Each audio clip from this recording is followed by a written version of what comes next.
Hello, good morning to all of you. Myself, Mr. Rajesh Singh. Today's we are discussing second chapter of NCERT Mathematics, that is polynomial.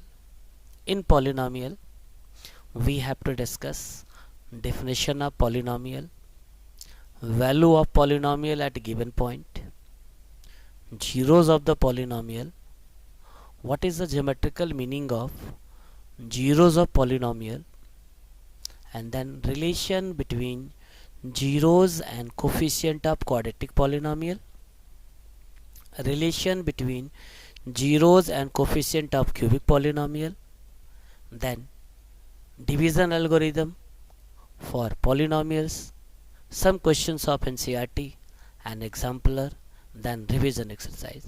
First of all, we have to define what is polynomial. Polynomial क्या होता है?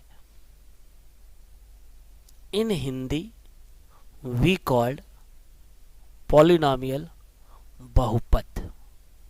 बहुपद, many terms. लेकिन ऐसा नहीं होता है. जो डिफिनेशन होती है हमारा मैथमेटिकली डिफिनेशन है वो तो ये है कि an expression of the form P X A zero plus A one into X plus A two into X square dot dot dot plus A N X to the power N where A N is not equal to zero is called a polynomial of degree n in x when these coefficient a0 a1 a2 dot dot an these are real number and in each term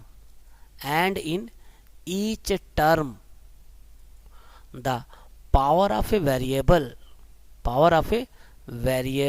is always a non-negative integers. तो polynomial की definition क्या होगी? अगर कोई पूछेगा आपसे तो आप सीधे कहोगे किसी भी अलजेब्रिक एक्सप्रेशन में अगर मान लीजिए सिंगल वेरिएबल का हमारा है कि उस एक्सप्रेशन के हर टर्म में ईच टर्म में जो वेरिएबल होगा उसकी पावर तो non negative integers that is whole number होगा और उसका कोफिशिएंट कोई भी रियल नंबर होगा तब वो पॉलिनोमियल होगा, अदरवाइज पॉलिनोमियल नहीं होगा. हम ये भी कह सकते हैं कि जितने भी रियल नंबर होते हैं सभी पॉलिनोमियल होते हैं. डेफिनेशन है पॉलिनोमियल जिसको हिंदी में बहुपद कहते हैं, लेकिन ऐसा होता नहीं एक्चुअल डेफिनेशन में. अब जैसे मान लीजिए कि कुछ और हम लोग डिस्कस करते हैं. जैसे मान लीजिए 5x प्लस 1, इसमें कितने टर्म है? 2 टर्म है. पहला टर्म में 5x है, दूसरे में ये है. तो पहला 5x तो हमने देखा x की पावर 1 है, x का कोएफिशिएंट 5 रियल नंबर है. ये 1 है तो 1 के साथ हम लोग x की पावर 0 लिख सकते थे. तो हम देखेंगे कि इसके दोनों टर्म में वेरिएबल्स की पावर होल नंबर है और उसका कोएफिशिएंट जो हर टर्म में रियल नंबर है, इसलिए पॉलिनोमियल है.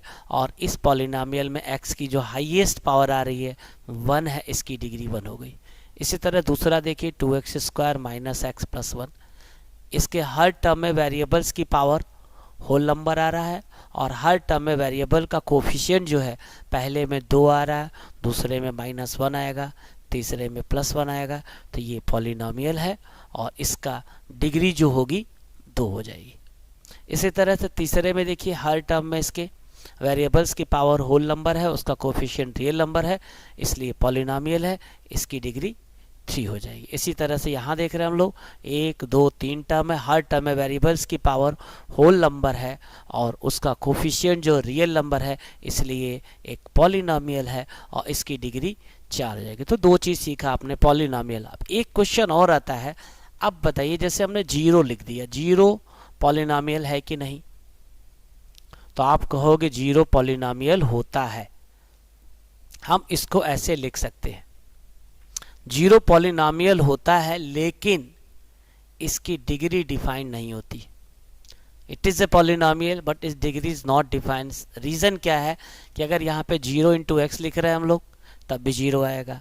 अब यहाँ लिख देंगे 1 तब भी ये 0 आएगा. अगर यहाँ 2 लिख देंगे तब भी 0 आएगा, यहाँ 3 लिख देंगे तब भी 0 आएगा। इसीलिए ध्यान रखना है कि 0 इज़ ए पॉलिनॉमियल। तो एक चीज़ तो कह सकते हैं कि जितने भी रियल नंबर आपने पढ़े हैं वो पॉलिनॉमियल होते हैं।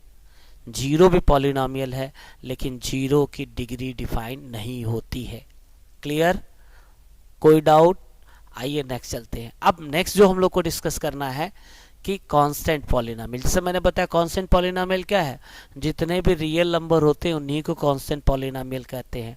तो a polynomial of degree 0 is called a constant polynomial. जैसे px बराबर -3, qx is equal to 2, fx, ये सभी क्या है, these are the real number, ये सब कांस्टेंट पॉलिनॉमियल है। ठीक है ना? और ये है तो इनकी डिग्री कितनी होगी, 0। इसके बाद 0 polynomial, it is also a constant polynomial with particular constant 0। तो हम fx बराबर 0 लिख सकते हैं, 0 polynomial। इस डिग्री इज नॉट डिफाइंड, मैंने बता ही दिया था कारण क्या है, अभी बताया था कि 0 इंटू एक्स की पावर 0 लिखे, 0 इंटू एक्स की पावर 1 लिखे, तो ये 0 भी पॉलिनॉमियल होता है, लेकिन इसकी डिग्री डिफाइंड नहीं होती है। ये क्लियर होना चाहिए। अक्सर कंपटीशन एग्जाम वगैरह से पूछा जाता है कि 0 पॉलिनॉमियल तो है, इसकी डिग्री कितनी आएगी। क्लियर? इसके बाद हम लोग धीरे धीरे 1 बाय 1 आगे बढ़ते हैं। नेक्स्ट हम लोग को पढ़ना है लीनियर पॉलिनॉमियल। लीनियर वर्ड कब इस्तेमाल करते हैं, जब वेरिएबल्स की पावर 1 होता है, पॉलिनॉमियल हो और उसकी हाईएस्ट डिग्री 1 हो, तो उसे लीनियर पॉलिनॉमियल कहते हैं। तो a polynomial of degree 1 is called a linear polynomial. It is of the form, हमेशा ये ax प्लस b के फॉर्म पे होगा, a is not equal to 0 होगा। जैसे 3x प्लस 5, 5 माइनस 2x, ये सब क्या है, या सिंपल हमने x लिख दिया, ये लीनियर पॉलिनॉमियल कहलाते हैं। क्लियर? इसके बाद नेक्स्ट हम लोग डिस्कस करेंगे quadratic polynomial. A polynomial of degree 2 is called quadratic polynomial. इसका फॉर्म जो जनरल फॉर्म क्या होता है, standard form ax square plus bx plus c, where a is not equal to 0 और a, b और c कोई real number होने चाहिए। एग्जाम्पल के तौर पे x square plus 5x plus 1, 3x square minus x plus 1, minus 5x square etcetera. These are the examples of quadratic polynomial. फिर इसके बाद आएगा आपका cubic polynomial. What is cubic polynomial? A polynomial of degree 3 is called cubic polynomial. अगर उसकी degree 3 है तो उसे हम क्यूबिक पॉलिनॉमियल कहेंगे। जैसे px is equal to ax cube plus bx square plus cx plus d, यहाँ condition a not equal to 0 होना चाहिए और ये a, b, c और d सभी रियल नंबर होने चाहिए। एग्जाम्पल के तौर पे आपको दिख रहा है, एक ये हमारा एग्जाम्पल है, दूसरा ये एग्जाम्पल, कोई दिक्कत? फिर इसके बाद आता है by quadratic polynomial. By quadratic polynomial क्या होता है? एक polynomial of degree 4 is called by quadratic polynomial. It is of the form px is equal to ax to the power 4 plus bx cube plus cx square plus dx plus e, where e is not equal to 0. Example 2x to the power 4 minus x square plus 1, 2 minus 3x plus x square plus 4x cube etc. These are the examples of biquadratic. तो linear का मतलब अगर polynomial की degree 1 तो linear, 2 तो quadratic, 3 तो cubic, 4 तो by. इससे ज़्यादा हम लोग को नहीं पढ़ना है 10th लेवल सीबीएसई में। इसके बाद जो नेक्स्ट आर्टिकल हम लोग पढ़ेंगे value of a polynomial at a given point. किसी भी पॉलिनॉमियल की वैल्यू आप कैसे निकालते हो, आइए देखा जाए। Let us discuss.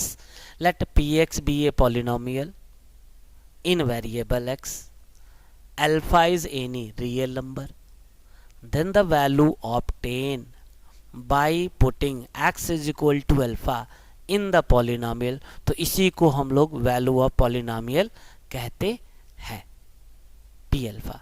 एग्जाम्पल देखिए आप जरा ध्यान से। जैसे मान लीजिए कि यहाँ पे एक तो पॉलिनॉमियल हमारा है px is equal to x square plus X minus 1, then p5, it means we have to replace each in place of each X by 5। जहाँ जहाँ पे x है हर x की जगह 5 लिख दोगे। तो ये 5 की power 2 plus 5 25 plus 5 30, 30 minus 1 is equal to 29। तो P5 is the value of this polynomial at x is equal to 5। कोई डाउट? इसके बाद नेक्स्ट हम लोग को डिस्कस करना है जीरोज ऑफ ए पॉलिनोमियल होता क्या है। What is zeros? जीरोज होता क्या है?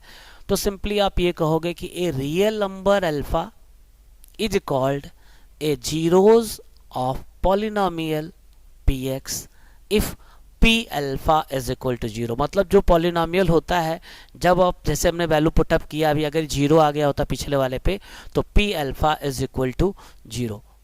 अगर ये चीज, इसी को हम लोग कहते हैं जीरो। अगर अल्फा 0 आ गया, और ये भी कह सकते हैं कि 0 of the polynomial is a real value of a variable which vanish the whole polynomial, that is value of a variable which makes the whole polynomial 0। अगर पॉलिनोमियल को 0 के बराबर बदल देता है तो जो रियल नंबर होता है उसी नंबर को हम लोग जीरोज ऑफ पॉलिनोमियल कहते हैं।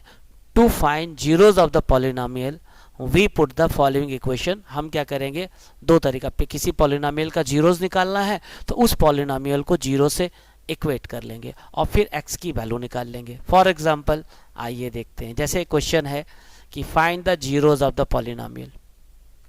तो आप लोग मिडिल टर्म स्प्लिटिंग वाला पढ़े हो ऐसे, तो अगर आप 6 के ऐसे दो फैक्टर करते जिसका डिफरेंस हमारा 5 है तो 6 बन जा 6, 6 माइनस 1 इज इक्वल टू 5।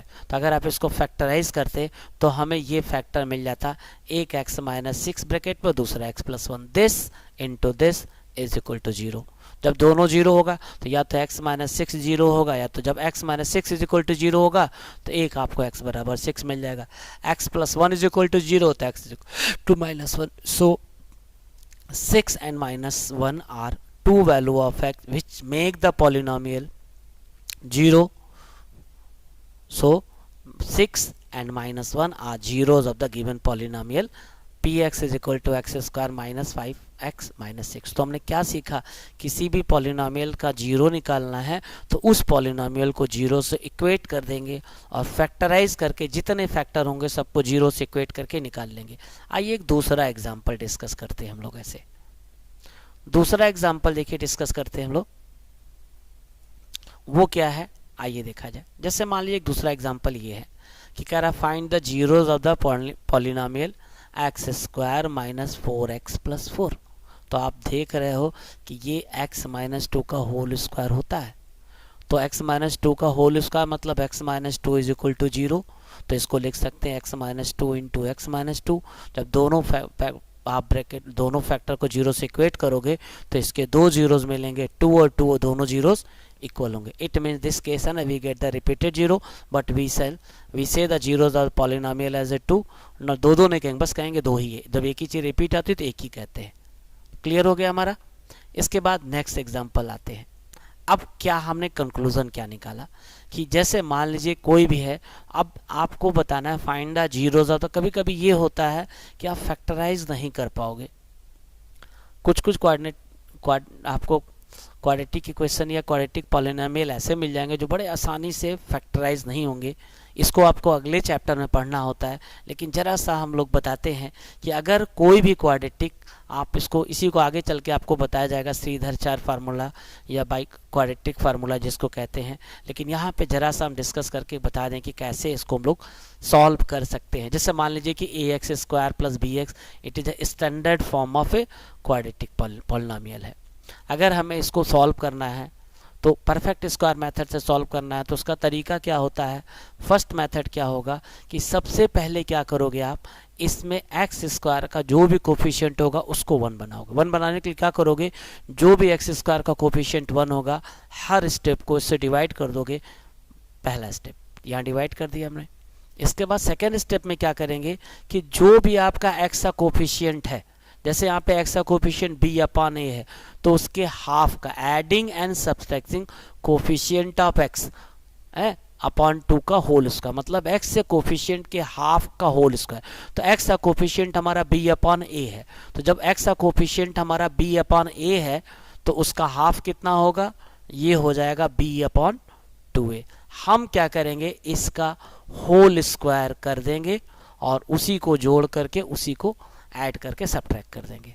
और फिर अगर आप ध्यान से देखोगे तो ये जो चीज आएगी आपके, this thing is nothing but it is A x plus b/2a का होल स्क्वायर।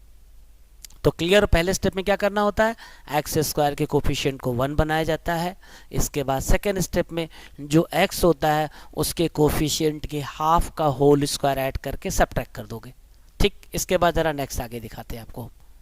तो जैसे हम लोग इतना किया तो ये हमारा x प्लस बी बाय, और फिर ये जो हमारे वेरिएबल इनको ट्रांसफ़र कर लेंगे हम लोग।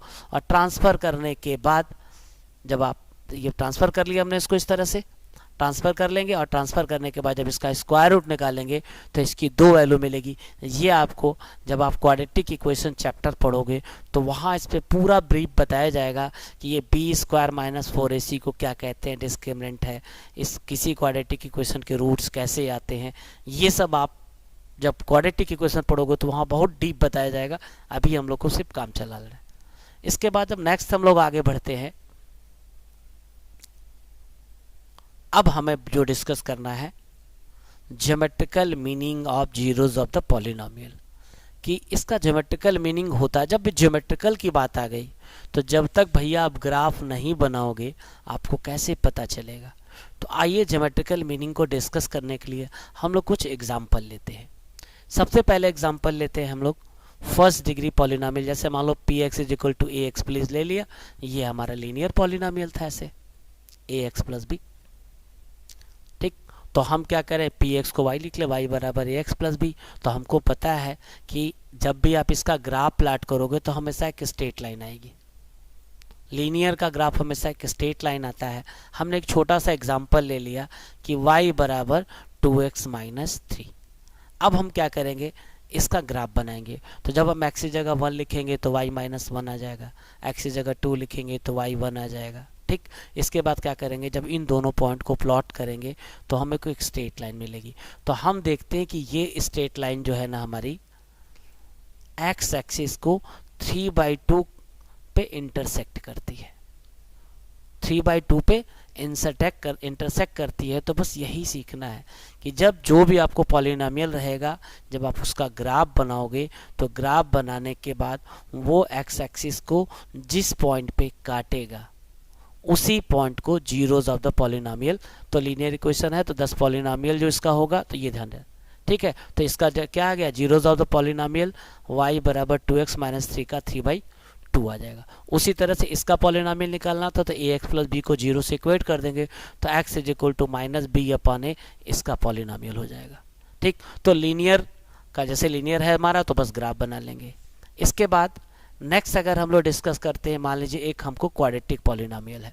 अब क्वाड्रेटिक पॉलिनोमियल है तो इसमें हम लोग को ये सीखना होता है, जब ग्राफ बनाएंगे तो आगे चल के और इस पर ब्रीफ बताया जाएगा कि ax² bx प्लस c, जब इसको हायर सेक्शन 11th वगैरह में जाओगे तो ये पैराबोला का इक्वेशन होता है।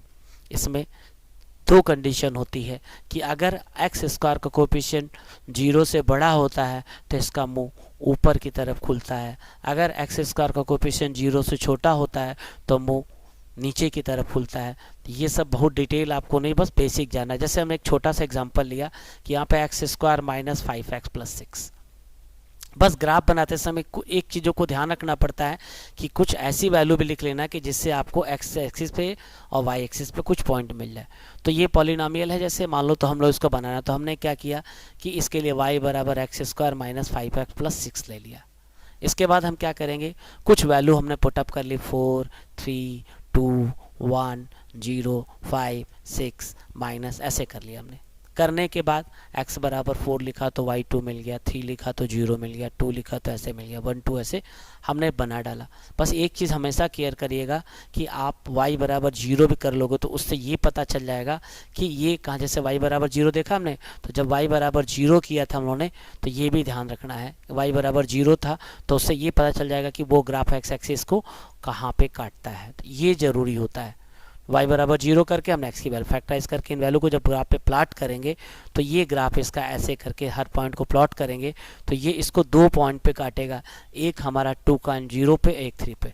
तो एक 2 पॉइंट है, तो x बराबर 2 और x इज इक्वल टू 3, ये दो जो हमारे इस पॉलिनोमियल के जीरोस आते हैं। ठीक है ना। एक और एग्जांपल देखते हैं हम लोग। अब मैं जैसे मैंने बता दिया आपको कि मेन क्या होता है कि जब आप इसको बनाते हो y is equal to A x square B x plus C A is not equal to 0, तो या तो इसका मुंह ऊपर की तरफ खुलेगा या तो नीचे की तरफ खुलेगा। और मैंने कह दिया जब a की वैल्यू ग्रेटर देन 0 होगी तो मुंह हमेशा ऊपर की तरफ खुलेगा, अगर a की वैल्यू 0 से छोटी होगी तो मुंह इसका नीचे की तरफ खुलेगा। इन कर्व को हम लोग क्या कहते हैं? पैराबोलास। तो यहाँ पे 3 केस आ रहा है, 3 केस आ रहा है। अब हम लोग को बताना है कि ये क्या होगा। जैसे देखिए फर्स्ट केस में क्या है, when the graph cut the x axis at 2 points A, तो यहाँ पे काट रहा है तो ये दोनों इसके 2 जीरोज हो गए, यहाँ पे काट रहा है तो ये इसके 2 जीरोज हो गए। इसी तरह से जब हम आगे बढ़ेंगे ऐसे, तो यहाँ पे देखिए इसका 1 जीरो जी आ गया आपका, यहाँ पे 1 जीरो जी आ गया, लेकिन ये ग्राफ इसको कहीं भी नहीं काट रहा है तो इसका कोई भी जीरोस नहीं मिलेगा, इसका भी कोई भी जीरोस नहीं मिलेगा। तो ग्राफ देख के भी हम लोग बता सकते हैं कि इसके कितने जीरोस होंगे। इसी तरह से क्यूबिक पॉलिनोमियल का भी हम लोग कर सकते हैं। ठीक है। अब इसके बाद जो नेक्स्ट आर्टिकल हम लोग को डिस्कस करनी है, relation between zeros of the polynomial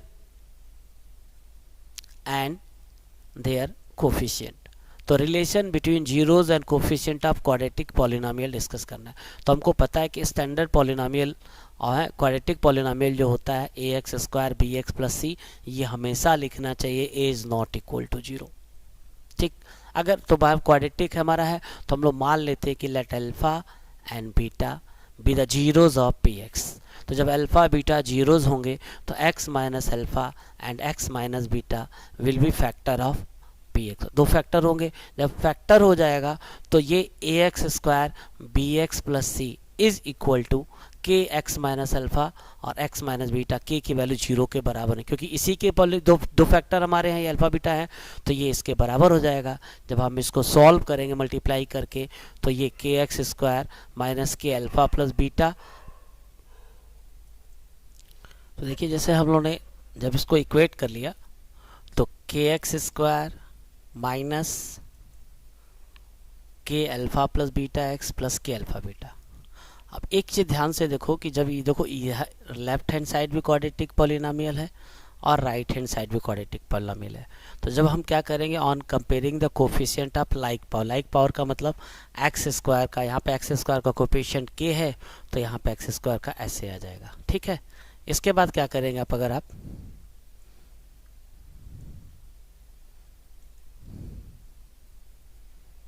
तो ठीक इस तरह से है, और इसके बाद x का कोफिशिएंट यहाँ पे माइनस के अल्फा प्लस बीटा है, यहाँ पे x का कोफिशिएंट b है, तो ये ऐसे आ गया। फिर हमने क्या किया, यहाँ पे k की वैल्यू पुटअप कर दी। जब k की वैल्यू पुटअप कर दी तो यहाँ से आपको अल्फा प्लस बीटा जो मिल जाता माइनस बी अपन ए, और यहाँ जब आप k का कोफिशिएंट हमारा अल्फा, यहाँ पे क्या है देखिए ये कांस्टेंट टर्म हमारा के अल्फा बीटा है, यहाँ पे कांस्टेंट टर्म के है, तो k alpha beta is equal to c, k की वैल्यू लिख देंगे ए, तो alpha plus alpha into beta c upon a हो गया। तो यहाँ से एक ये फार्मूला हमारा बन जाता है कि पहला क्या है, सम ऑफ द जीरो। तो जो सम ऑफ जीरो होता है coefficient of x upon coefficient of x square, उसी को माइनस बी अपॉन ए कहते हैं। इसी तरह से प्रोडक्ट ऑफ द जीरो जो होगा आपका वो क्या होगा, product of the zeros constant term upon coefficient of x square. तो ये हमें रिलेशन इसी पे क्वेश्चन बेसों में क्वेश्चन सॉल्व करने होते हैं। ठीक है ना। तो जब अल्फा प्लस बीटा याद कर लिया हमने माइनस बी अपॉन ए, और अल्फा इंटू बीटा होता है सी अपॉन ए। या तो शुरू में आप कंपेयर करके एक्स स्क्वायर का कोफिशिएंट एक्स का कोफिशिएंट कांस्टेंट टर्म लिख लो, और नहीं तो फिर आपको ये करना पड़ेगा। आइए देखते हैं हम लोग नेक्स्ट। जैसे मान लिया, या एक दूसरा तरीका भी इसको लगाने का होता है कि जैसे if alpha betas are zeros of quadratic polynomial p x है, तो हम लोग सीधे लिख देंगे p x is equal to k x square minus sum of the zeros into x plus product of the zero, and k is not equal to 0। तो आइए कुछ क्वेश्चन देखा जाए कैसे सॉल्व करते हैं, उम्मीद है कि आपको समझ में आने लगे। जैसे मान लीजिए find the zeros of the polynomial, since it is a quadratic polynomial, तो first of all let p x is equal to x square minus 3x plus है, आप 2 के ऐसे 2 फैक्टर करिए जिसका सम 3 हो जाए। तो जब इसको फैक्टराइज करते हैं तो इसके 2 फैक्टर आ गए x माइनस 2 x माइनस 1। फिर to find the zeros of the polynomial हम पी एक्स को 0 से इक्वेट कर देंगे। तो this into this is equal to 0। तो जब आप x माइनस 2 0 होगा तो यहाँ से आपको एक 2 मिल जाएगा और इससे आपको 1 मिल गया। तो zeros of P X are 2 and 1। अब हम लोग क्या करेंगे कि वेरीफाई करेंगे कि सम ऑफ द जीरोस क्या होता है। तो 2 जीरोस है तो जब सम ऑफ द जीरोस करेंगे तो ये एक जीरोस 2 आया तो 2 + 1 इज इक्वल टू 3 आ गया। और हमने जो फार्मूला पढ़ा था सम ऑफ द जीरोस में तो वो था coefficient of x upon coefficient of x square. तो यहाँ पे कोफिशिएंट ऑफ x स्क्वायर जो था +1 था और कोफिशिएंट ऑफ x -3 था, कांस्टेंट टर्म था। तो यहाँ पे हमने क्या इसी 3 को बस इसमें लिखने का तरीका होना चाहिए कि इसी को हम लोग क्या करेंगे, ये जो मेन टेक्निक यहाँ पे ये थी कि यहाँ पे हमारा 3 आया तो हमने क्या किया इस 3 को -3 इंटू -3 लिख दिया। और ये -3 क्या कोफिशिएंट ऑफ x है और ये हमारा -3 हमारा कोफिशिएंट ऑफ x है और 1 कोफिशिएंट ऑफ x स्क्वायर है। इसी तरह प्रोडक्ट ऑफ द जीरोज है 2 इंटू 1 2 आ गया। तो वहाँ पे कांस्टेंट टर्म आपका 2 था और कोफिशिएंट ऑफ x स्क्वायर 1 था तो हमने लिख दिया कांस्टेंट टर्म अपन कोफिशिएंट। तो मेन लास्ट में लिखना होता है क्योंकि ये आपको हमेशा इसका सबसे आसान तरीका ये होता है कि शुरू में आप क्वेश्चन को जब ऐसे लिखिए तो वहाँ पे कंपेयर कर लीजिए कि जब कंपेयर करेंगे तो a बराबर आ जाएगा आपका कितना 1, b कितना आएगा b इज इक्वल टू हो गया हमारा आपका -3 और c आपका कितना आ रहा है ये आपका आ गया 2। और फार्मूला जो याद किया था हमने alpha plus beta -b upon a होना चाहिए, मतलब -3/1 आना चाहिए था, जबकि यहाँ 3 नहीं आ रहा था। तो इसीलिए क्या किया हमने 3 माइनस से माइनस इंटू माइनस करके ऐसे लिखना आना चाहिए। तो अगर शुरू में कंपेयर कर लेते हो तो आपको डाउट नाम की चीज़ ही नहीं रहेगी। इसके बाद दूसरा एग्जाम्पल दिखाते हैं आपको। जैसे मान लीजिए है तो हम क्या करें, सबसे पहले यहीं पे कंपेयर कर लें कि a इज इक्वल टू 2 लिख दे। तो मान लीजिए हमने a इज इक्वल टू यहाँ पे 2 लिख दिया ऐसे, ठीक, a हमने 2 लिख दिया ऐसे। b कितना आएगा हमारा, b हमारा -5 आ जाएगा ऐसे, b is equal to -5। c कितना आ रहा है हमारा, ध्यान से देखिए, c हमारा आ रहा है +2। तो अल्फा प्लस बीटा क्या लाना पड़ेगा, -5/2 लाना पड़ेगा, अल्फा इंटू बीटा और 2/2 1 आना चाहिए। तो अब सवाल कैसे सॉल्व करोगे आइए दिखाते हैं आपको, देखिए ध्यान से।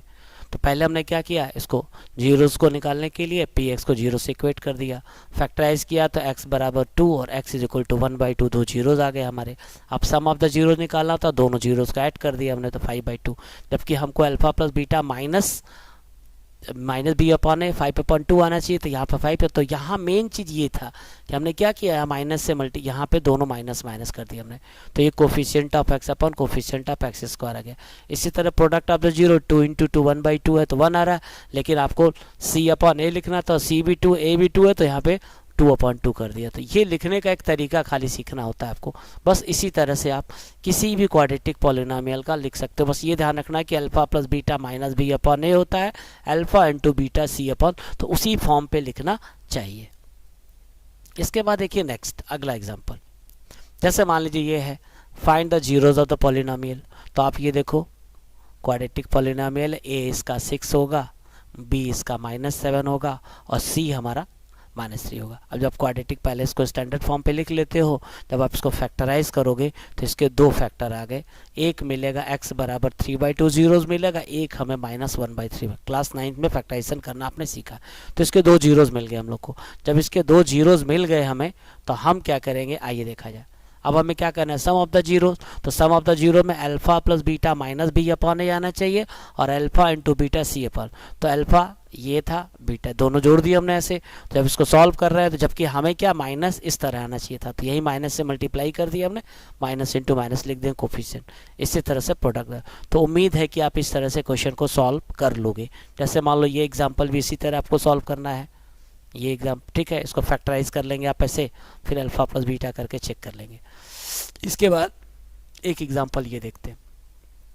आप इस एग्जाम्पल को देखो कि इसके 2 जीरोस निकालने थे, तो क्या किया, px बराबर x स्क्वायर, जीरोस के लिए px इज इक्वल टू 0। तो एक +2 आ गया, एक -2 आ गया। सम ऑफ द जीरोस 2 + -0 आ रहा है, जबकि आपको लिखना होता है coefficient of x upon coefficient of x square. तो यहाँ पे कोफिशिएंट ऑफ x कितना, x स्क्वायर का कोफिशिएंट तो a है। जब आप इसको कंपेयर करते तो आपको a बराबर पता है कितना मिलता है, a बराबर मिलता क्वाड्रेटिक इक्वेशन से 1। b कितना मिलता, यहाँ पे x का कोई टर्म ही नहीं था तो b हमें मिलता 0, और c कितना मिलता आपको -4, दैट इज कांस्टेंट टर्म। तो सम ऑफ द जीरोस -b/a आना चाहिए था, product of the zero c/a आना चाहिए। बस वो लिखे रहेंगे तो आपको डाउट नाम की चीज़ नहीं होगी, ठीक है ना। तो इसी तरह से आप कुछ क्वेश्चन और आप देख सकते हैं, जैसे ये एक एग्जांपल भी इसी तरह का है। इसके 2 जीरोज आ रहा है, +√3 -√3, चेक कर लोगे इसी तरह से आप। एक एग्जांपल ये भी देखिए कि इसके जीरोज निकालने हम लोग को, अगर ऐसे 2t² + 3t, जब इसको pt मान लेंगे, सिंस वेरिएबल t है तो हमने pt मान लिया। आप इसको जब करेंगे तो कॉमन ले लिया तो t × 2t+, तो या तो t 0 हो गया तो 2t+, तो इसके 2 जीरोज आ रहे हैं, एक 0 आ रहा है, एक -3/2 आएगा। फिर वही सम ऑफ द जीरोस, दोनों जीरो को जोड़ेंगे तो -b/a आना। इसीलिए सबसे आसान तरीका ये होता है कि आप इसको कंपेयर करके a, b और c की वैल्यू लिख लो। तो सम ऑफ द जीरोस के लिए -b/a के फॉर्म पे लिखना होता है, प्रोडक्ट ऑफ जीरो के लिए c/a के फॉर्म पे लिखा जाता, तो उससे सोचना कम पड़ता सवाल लगाते समय, ठीक है। इसके बाद आइए नेक्स्ट देखा जाए। नेक्स्ट देखिए एग्जाम्पल 8 आपका है, कह रहा find the quadratic polynomial the sum of the, वो दे रखा है। अब हमारा थीम बदल गई, अब ये फाइंड द क्वाड्रेटिक पॉलिनोमियल, उसमें सम ऑफ द वो जीरोज इज 5 है एंड देयर प्रोडक्ट इज 6 है। तो आप इसको कैसे सॉल्व करोगे, इस तरह के क्वेश्चन को सॉल्व करने का 2 तरीका होता है। एक तरीका तो है कि जैसे मान लो हमने बता दिया कि अल्फा यहाँ क्या दे रखा है, अल्फा + बीटा 5 दिया है, अल्फा × बीटा 6 दिया, और अभी हम लोगों ने शुरू में फार्मूला लिखा था ना, px = kx² - sum of the zeros × x + product of the zero. आप इसमें डायरेक्ट लिख दोगे, ये भी एक हो गया हमारा डायरेक्ट। देर में भी कुछ ऐसे है तो इसमें क्या होगा, एक तरीका दूसरा क्या है, यहाँ पे हमने k लिख दिया ऐसे, उसी को k लिख करके x² - 5x + 6 = 0, तो 0 से इक्वेट कर लिया। तो हमने देखा दोनों जीरोज हमारे मिल गए, और वेरीफाई भी कर लेंगे। और एक NCERT में जो है वो तरीका लगाने का है कि उसमें क्या करते हैं हम लोग, कि वो मैं आपको बोर्ड पे सॉल्व करके बताऊंगा कैसे करते हैं अगले वीडियो में। तो 1-2 सवाल उस तरह से बताएंगे आपको कैसे करना चाहिए, ठीक है। तो बस आज के लिए इतना काफ़ी है, अब नेक्स्ट वीडियो में हम लोग फिर आगे डिस्कस करेंगे। Thank you. ये आज जितना मैंने बताया है, आप क्वेश्चन नंबर 1 से लेकर के 15 तक के क्वेश्चन को क्या करना है, find the zeros of the given polynomial and verify the relation between zeros and coefficient. Question number 1 से 16 तक सॉल्व करिएगा। इसके बाद अगले टॉपिक्स में हम लोग बताएंगे कि अगर सम ऑफ द जीरोज और प्रोडक्ट ऑफ द जीरोज दे रखा है तो कैसे क्वाड्रेटिक पॉलिनोमियल या क्यूबिक पॉलिनोमियल कैसे बताते हैं, उसको बोर्ड पे सॉल्व करके दो क्वेश्चन बताएंगे। इसके बाद यहाँ डिस्कशन करेंगे हम लोग। जैसे मान लीजिए है हमारा 1 से लेके 16 तक के ये क्वेश्चन हमारे हो जाएंगे, आप इनको देख लोगे, ट्राई करोगे अपने, और इसका जो आंसर दे रखा है वो लास्ट में इसका आंसर भी पीछे दिया हुआ है 1 से लेके 16 तक का। तो आप 1 से लेके 16 तक के क्वेश्चन को सॉल्व करके ट्राई कर लोगे, मैच कर लोगे। उसके बाद हम लोग फिर अगला टॉपिक्स पढ़ेंगे, क्योंकि बड़ा लंबा टॉपिक से एक दिन का नहीं है, ये वीडियो लगभग 34 मिनट का हो चुका है, ठीक है। तो प्लीज़ आप ट्राई करिएगा। नेक्स्ट वीडियो में फिर से मिलते हैं हम लोग कैसे करते हैं। Thank you.